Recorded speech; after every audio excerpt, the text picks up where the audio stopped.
Hey there YouTube! Today I want to show you all this 2000 Infiniti Q45 with 123,000 miles. This happens to be the anniversary edition in this year because Infiniti celebrates the 10-year anniversary of the Q45, as again it was produced for 10 years.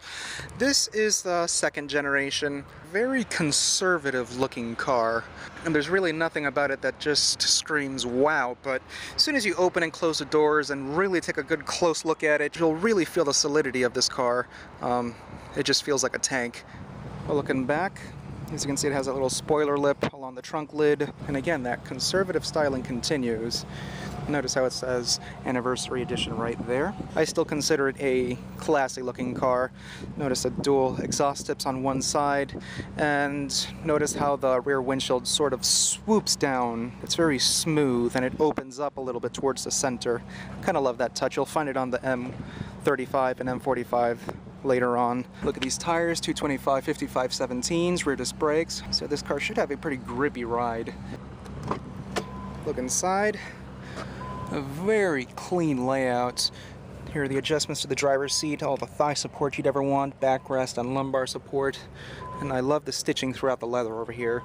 Anyways, materials on the door panel, excellent. Everything you put your hands on is soft to the touch. Memory seating, 2 settings, power mirrors, door locks, window lock. Both front windows have auto up and down functions. Not the case with the back windows. Here's a trunk dislatch button and for the fuel filler lid.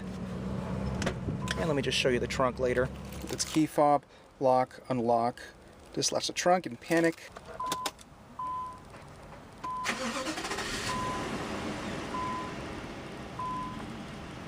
I do recall touring a 95 or 94 model Q45, so luckily I ran into this one to give you all an updated tour. This example is so clean, I can't see a single flaw throughout this car. These seats are like lazy boy couches, they're so soft. The lower section does feel quite flat. Sufficient thigh support, I can't ask for any more.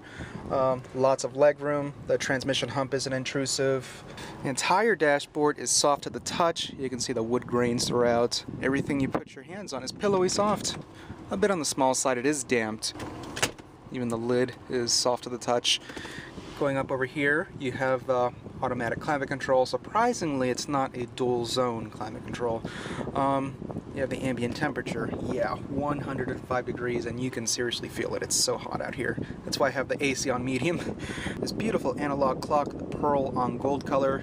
Love that color combo. Panel dim is right here. Nissan really didn't give much thought to that. This is the rear shade. There we go. I'll leave it up. Automatic headlamps. These are very odd locations for this, the panel dim and the automatic headlamps. This is fine where it is, but again, these switches really don't belong in a car of this class. The Bose audio system. This radio has CD and cassette. This car has a 4-speed automatic. That's one huge downfall, considering everything else in this class have a 5-speed automatic. So, I mean, Infiniti was just so behind here. Heated seat. We should find a little ashtray.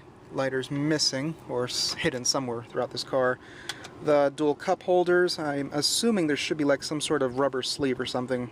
The center console opens on both sides. You can see there's another button on the adjacent side right there. It's pretty cool. It's a very clacky system, though. You can hear the clack. Really sounds so inexpensive. Flip it up and you'll find another little storage area along with a power outlet. This entire center console is on the jiggly side unless it's not bolted down properly. Armrest is on the cushiony side at least. Steering wheel's nicely thick all the way around. Love the wood grain trim on top. The cruise control functions right there. Also the radio controls on this side. The headlamps, fogs. This car does have HIDs. The adjustment to the height of the HID is right there. Common Nissan thing. Traction control button.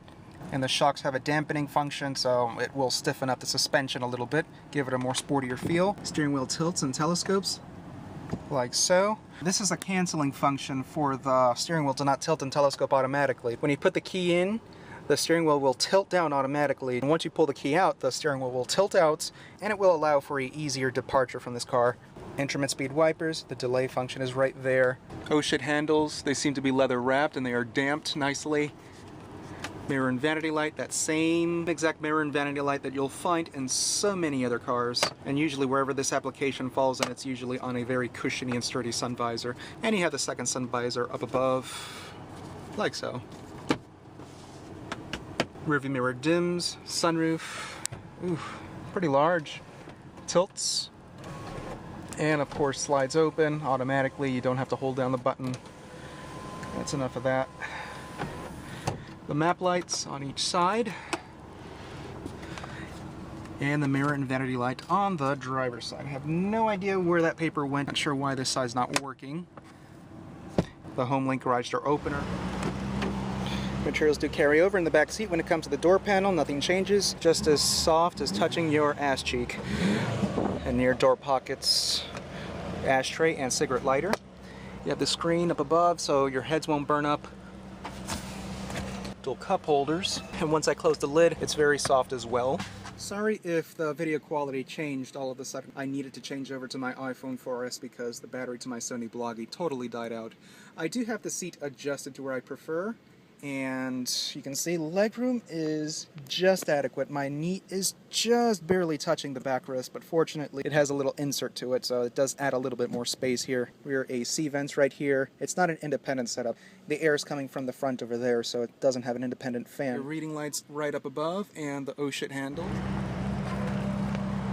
Surprisingly, the trunk is so small in this thing. Probably smallest in the class.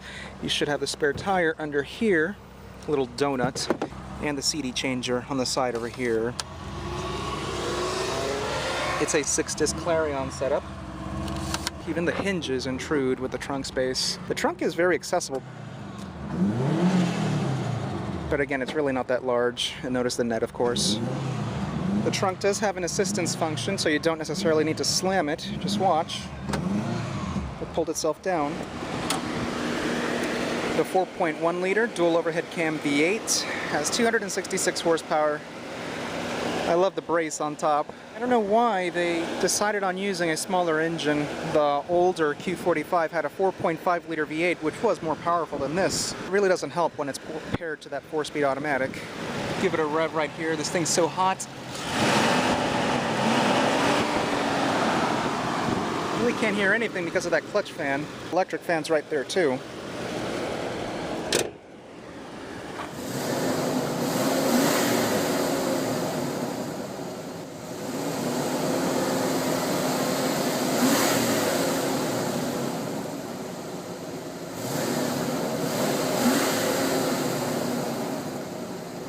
These revs may not sound too pleasant because the clutch fan kicked on and it doesn't want to dislatch.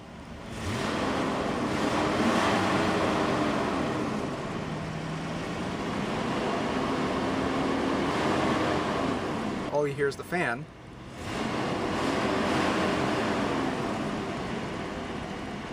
So, sorry about that. See what you can hear from the inside. Sounds like a Freightliner. There's problems with that clutch fan. It shouldn't be stuck on like that. Anyways, YouTube, again, I just wanted to give you all a closer look at this car. The Q45 was really behind in the pack. Probably ahead of the Acura RL. That car I can never really consider that car as a contender in this class. So yeah, it's really not last in the pack thanks to the Acura RL. Check one out. It's really not a very complicated car. So anyway, guys, thanks for watching, and I really hope you guys enjoyed this tour.